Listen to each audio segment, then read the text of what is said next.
और आइए एक बार फिर से रुक करेंगे सचिवालय का।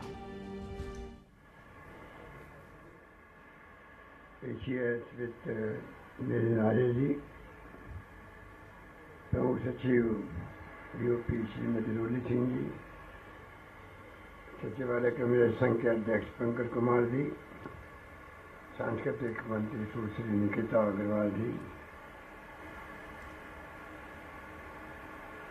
आबिद हसन भाटी जी महामंत्री, जिनको आज राज्य स्तरीय योग्यता पुरस्कार मिला है, उनको मैं बधाई देता हूँ। शंकर सिंह मनोहर जी, अध्यक्ष सचिवालय अधिकारी संघ, महेश राज जी, मेघराज जी पवार, विद्या विजय काला जी और तमाम अन्य उपस्थित विभिन्न संगठनों के हमारे पदाधिकारीगण, भाई और बहनों, नौजवान साथी, मुझे सचिवालय परिवार में एक बार पुनः आपके बीच में आकर के बहुत ही प्रसन्नता का अनुभव हो रहा है और मेरे ख्याल से मैं 11वीं बार आने वाला मुख्यमंत्री के रूप में खड़ा हूँ, क्योंकि 3 बार मुख्यमंत्री बन गए तो 10 साल पहले निकल गए, तो मेरे ख्याल से आपने कभी मुझे छोड़ा ही नहीं, हमेशा आपने याद किया और मैं हमेशा हाजिर हुआ हूँ। और सब बातें आपको कह दी गई। गणतंत्र दिवस है, इसको आप मनाते आए हैं, ये परंपरा ही अपना आप में इस बात का प्रतीक है कि आपका जो प्रतिबद्धता है, आपकी समर्पण भाव है, निष्ठा है, वो संविधान के प्रति भी है, देश के प्रति भी है, समाज के प्रति भी है। उसके लिए आप लोग साधुवाद के पात्र हैं। और ये परंपरा जब से मुल्क आज़ाद हुआ, जब से संविधान का निर्माण हुआ, तब से चली आ रही है। और ऐसे वक्त में जो काल गुजर गया, उसका लेखा जोखा भी दिमाग में आता है। क्या था मुल्क जब हम गुलाम से आज़ाद हुए, किस प्रकार से त्याग बलिदान कुर्बानी हुई जमाने के अंदर। अभी एक झांकी प्रस्तुत की गई फ्रीडम फाइटर्स के बारे में भी और उस जमाने के बारे में भी। और ये सही बात है कि हमारा मुल्क इतना बड़ा मुल्क है जहाँ पर अनेकता में एकता है, जहाँ हम लोग आपस में प्रेम से, भाईचारे से रहें सभी लोग, उसी में हमारी ताकत है। और ताकत वही बनी रही आज तक। छोटी मोटी घटना होती रहती है, अलग बात है, परंतु ताकत बड़ी बात है, ताकत बनी रही। चाहे जान की बाजी लगा दी हो, आज़ादी के पहले भी, आज़ादी के बाद में भी। कोई इंदिरा गांधी महान नेता थी, उनके कोई अदावत नहीं थी किसी से, कोई खेत का झगड़ा नहीं था, खालिस्तान नहीं बनने दिया, उसके लिए उन्होंने अपनी जान की कुर्बानी दे दी। ये भावना हर नागरिक में रहे कि देश हमारा मजबूत बने, एक रहे, अखंड रहे, चाहे हमारी जान चली जाए। और हम लोग राजनीतिक कार्यकर्ता हैं, हमारे दिल में हमेशा ये जज्बा रहता है, चाहे जान चली जाए कोई परवाह नहीं, पर मुल्क को एक रखेंगे, अखंड रखेंगे। इस रूप में ये देश एक बार अखंड रहा है। राजीव गांधी भी बहुत नौजवान नेता थे, लंबा फ्यूचर था उनका, वो भी चले गए, शहीद हो गए। और कितने ज्ञात अज्ञात लोग जो जिनको हम जानते नहीं बाय नेम, गांधी जी को जानते हैं, पंडित नेहरू को जानते हैं, सरदार पटेल को जानते हैं, सुभाष चंद्र बोस को जानते हैं, अबुल कलाम आज़ाद को जानते हैं, अम्बेडकर को जानते हैं, पर बाकी कितने लोग होंगे ज्ञात अज्ञात जिन्होंने उस जंग के अंदर भाग लिया था। और आज़ादी के बाद में कोई जो दिख रहा है देश अपने को, मैं कई बार कहता हूँ कि जब आज़ाद हुआ मुल्क, इवन असेंबली में भी कहा हमारे साथियों को, आज़ाद हुआ मुल्क तक तो एक सुई भी नहीं बनती थी। और बिजली क्या होती है, बिजली, इसको लोग समझते नहीं थे। बिजली क्या होती है उसको नहीं समझते थे, वहाँ से शुरुआत हुई है। गांव और ढाणियों में लोग रहते थे। आज सब कुछ देखने को मिल रहा है। कहाँ विज्ञान में, टेक्नोलॉजी के अंदर इंटरनेट की सेवाएं आ गई, जो राजीव गांधी का सपना था कंप्यूटर का और इंटरनेट की सेवाओं का। आज हर हाथ में टेलीफोन है, मोबाइल फ़ोन है, सब कुछ बदल गया। फिर भी कई बार हमें सुनना पड़ता है कि 70 साल में क्या किया कांग्रेस। 70 साल में नरेंद्र मोदी को प्रधानमंत्री बनाया। अगर कांग्रेस की विचारधारा ये नहीं होती, गांधी जी वाली, वोटों का राज नहीं दिया होता, ये कांग्रेस ने दिया है वोटों का राज देश को, ये क्यों बोल जाए। और जिस रूप में जो विचारधारा संविधान के आधार पर हमने चलाई आगे, उसके कारण से लोकतंत्र कायम रहा देश के अंदर। पाकिस्तान भी हमारे साथ में आज़ाद हुआ था, कितनी बार सैनिकों का शासन वहाँ हो गया, कितनी बार हो गया। लोकतंत्र की हत्या कितनी बार हुई वहाँ पर। हमारे यहाँ पर इंदिरा गांधी जैसी महान नेता चुनाव हार गई, एक सेकंड नहीं लगाया मुरारी भाई देसाई को सत्ता सामने, वहाँ पर आंधी चली, वहाँ पर प्रधानमंत्री बन गए। कितने उदाहरण हमारे सामने, जो प्रधानमंत्री बने हटते गए और सत्ता का हस्तांतरण होता गया, तब जाके नरेंद्र मोदी जी प्रधानमंत्री बने। इसे कहना बड़ा आसान है। 70 साल में क्या हुआ, जो कुछ हुआ है देश देख रहा है, दुनिया देख रही है, कहाँ के काम पहुंच गए, उपग्रह छोड़े जा रहे हैं। कितने उपग्रह छोड़ दिए, एक बार में 100 उपग्रह एक साथ छोड़े गए। 35-40 साल लगे होंगे इसको, इंदिरा गांधी के जमाने में इसरो की स्थापना करने में। और सरकार बदली, प्रधानमंत्री मोदी जी गए देखने के लिए कैसे उपग्रह छोड़े जाता है। एक उपग्रह छोड़ा, ऐसा माहौल बनाया था कि मेरे आते ही 3 महीने में उपग्रह छोड़ेंगे, चला गया, ऊपर चला गया। अरे भाई 40 साल लगे इसका। ये तमाम बातें लोकतंत्र में, पार्टियां बदलती है, सरकारें बदलती है, उनके साथ में हम लोगों को सुननी पड़ती है और जवाब देना पड़ता है। ये तो कायदा होता है।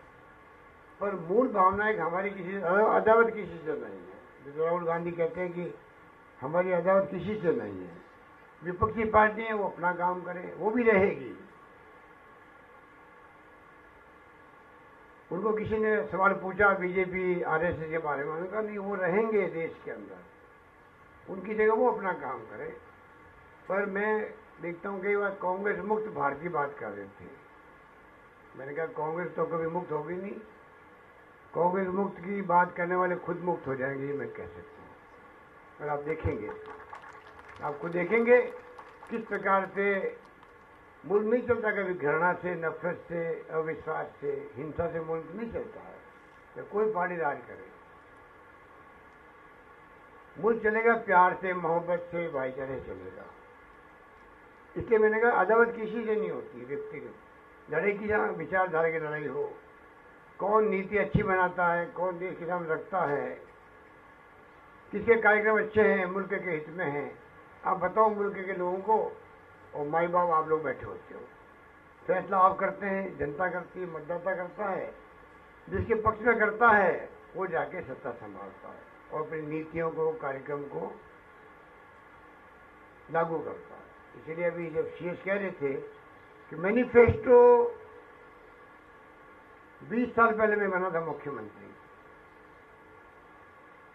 तब आपको याद होगा कि पहली सरकार हमारे वक्त में थी कांग्रेस की राजस्थान में।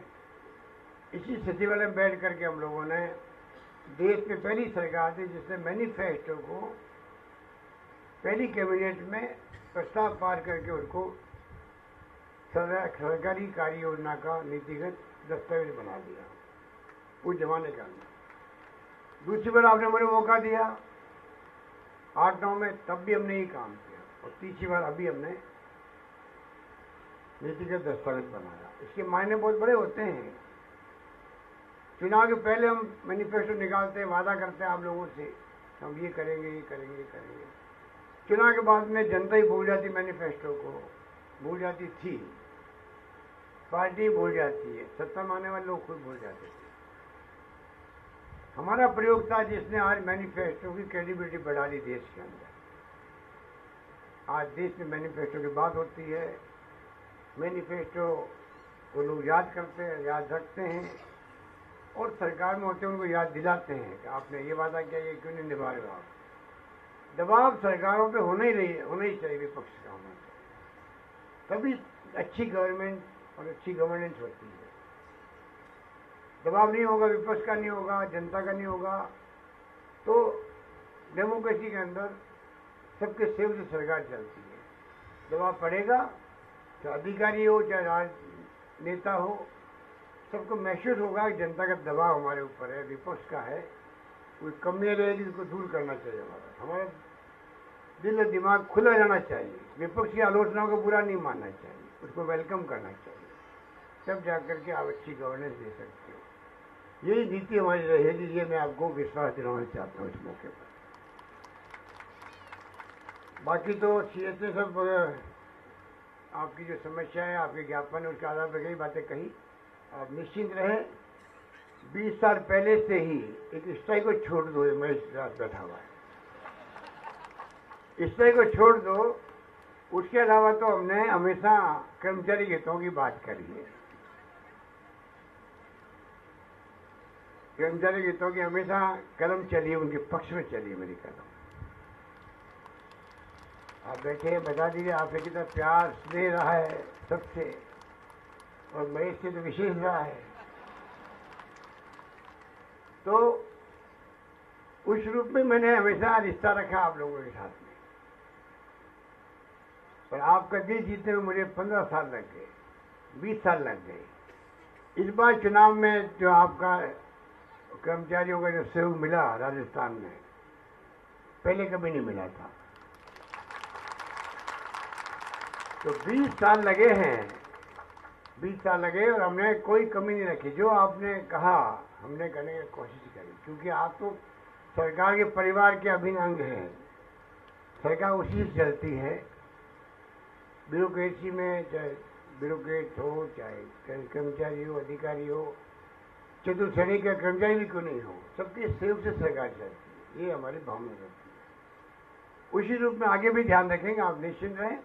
और जो कहा गया अभी सीएस ने कहा है, एक बात को उन्होंने कहा कि हमारे पास फाइल पहुंच गई है 216 कार्मिकों के बारे में, 211 की भर्ती हुई थी। न्यायालय के निर्णय के कारण से जो संकट पैदा हो गया था,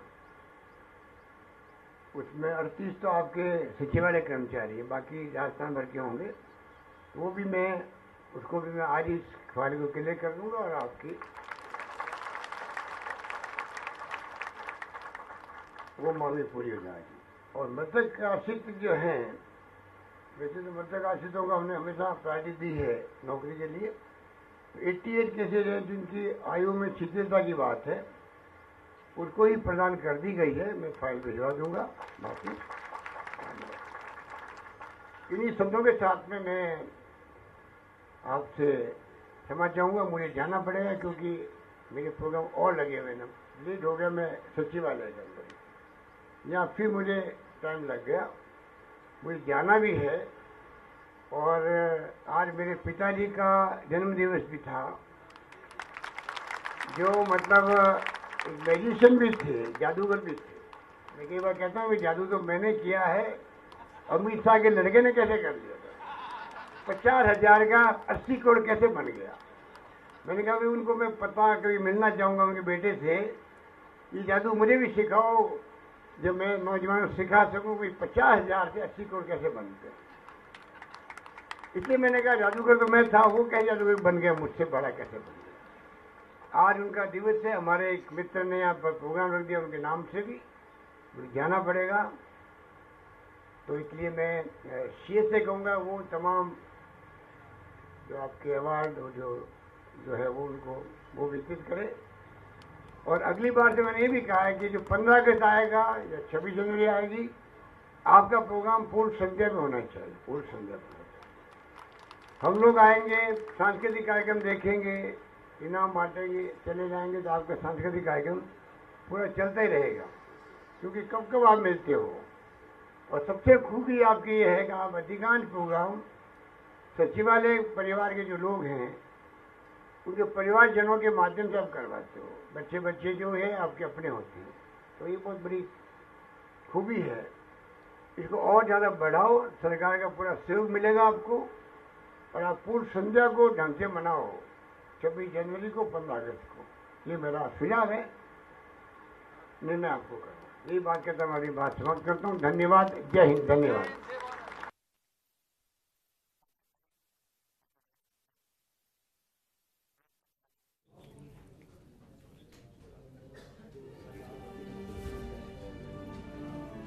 तो आपको बता दें कि सचिवालय से कार्यक्रम की तस्वीरें आपको दिखा रहे थे, जहां मुख्यमंत्री अशोक गहलोत ने अपना संबोधन दिया। उन्होंने कई बातों का जिक्र किया कि बीजेपी वाले तमाम सवाल उठाते हैं कि आखिरकार इतने सालों तक कांग्रेस ने राज किया, लेकिन किया क्या।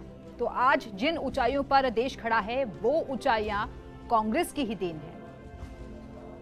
लेकिन अब प्रदेश में एक बार फिर से कांग्रेस की सरकार बन गई है और हमने जनता से जो वादे किए हैं हम उनको धरातल पर जरूर पूरा करेंगे, क्योंकि जनता का हित ही हमारे लिए सर्वोपरि है।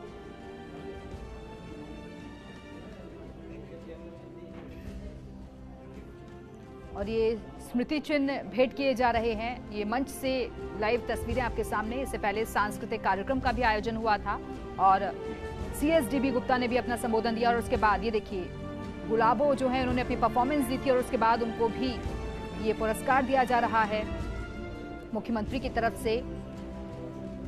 तो अलग अलग क्षेत्रों में बेहतरीन काम करने वाले जो लोग हैं उनको सम्मानित कर रहे हैं मुख्यमंत्री अशोक गहलोत ये ट्रॉफी देकर।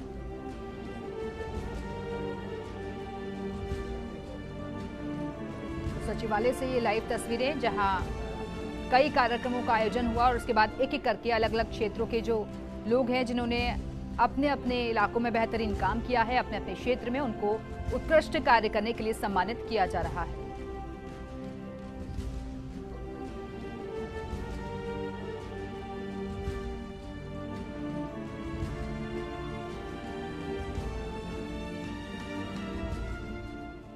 तो प्रदेश के अलग अलग इलाकों से यहाँ लोग पहुंचे हुए हैं मुख्यमंत्री से मुलाकात करने के लिए, और अब ये फोटो सेशंस का जो दौर है वो भी यहाँ चल रहा है। तो आज कई कार्यक्रमों में मुख्यमंत्री अशोक गहलोत शामिल हुए, और ये परफॉर्मेंस जिनकी आपने देखी, कालबेलिया नृत्य परफॉर्म किया गया।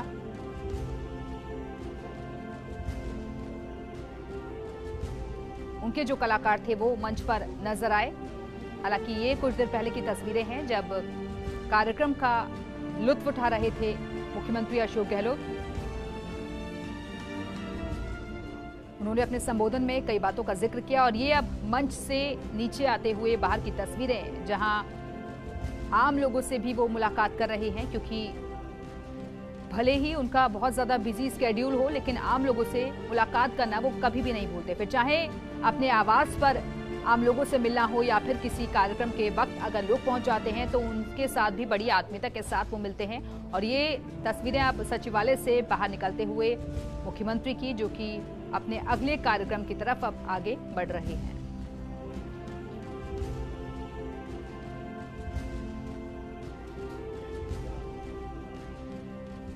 तो तमाम अधिकारी इस दौरान मुख्यमंत्री के साथ मौजूद हैं। आज सुबह से ही हमने अलग अलग जगहों की तस्वीरें आपको दिखाई, फिर चाहे बात चौपड़ की हो या फिर PCC की हो,